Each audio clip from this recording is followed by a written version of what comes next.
TED Talks, brought to you by Erbs and Gerbs. Go online and check out their delightful sandwich menus and soups. Order yourself something today.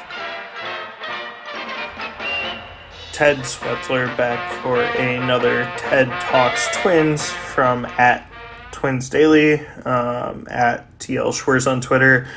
The Twins with just another frustrating week. You go through putting up a 5-game winning streak, high of the season for Minnesota. They took 2-3 against St. Louis. They swept the Diamondbacks, and they come out looking very good against the left-hander in Joey Wentz for the Tigers, and then they just collapse again. For the second straight series against the Tigers, they lose 3 of 4. They look inept offensively. This Twins team just cannot handle any level of success. It's frustrating.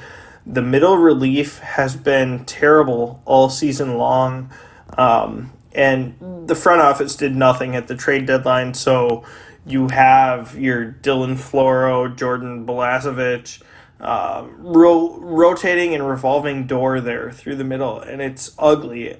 Joan Duran and Griffin Jacks are basically the Twins' saving grace at this point in relief. Caleb Thielbar also gets thrown in there. Brock Stewart doesn't look to be coming back anytime soon, if at all, this year. What was supposed to be just a quick reset over the All-Star break has now become a setback and no more details. So that's a problem for the relievers with Minnesota, and leaves Rocco Baldelli really high and dry. Alex Kirilloff getting hurt and dealing with a cortisone injection in his shoulder at first base only makes the depth there worse or troublesome. And then the other day, Donovan Solano slips on the top of a base, rolls his knee over, and now it's basically the Joey Gallo show at first base. The Twins have Jordan Luplow, Kyle Farmer, who have played there very, very sporadically over the course of their careers. They could choose to call up Chris Williams if Solano does need to go on the IL. He obviously would need a 40-man move. So too would Kyle Garlick. Garlick has played quite a bit of first base this year for the Twins, probably trying to get him acclimated in that spot. It's not a good situation right now. At first base, Royce Lewis did start a rehab stint for the Saints, with the Saints for the Twins earlier this week. He's playing third base. He's played third base twice now alongside of Brooks Lee. He'll come back. I don't know what that means for Jorge Polanco, who is currently playing third base for the Twins. Edward Jillian has kind of entrenched himself as a second baseman. Ideally, long-term, Royce Lewis makes a lot of sense in the outfield, but everything I've gathered from both him and what I've talked to with those associated with the Twins, they just are not going to put him in the outfield this year, whether that's fluke from last year or not. It's just not going to happen. So they will need to shuffle the infield. Hopefully Alex Kirilloff can be back here shortly, and that shoulder heals well.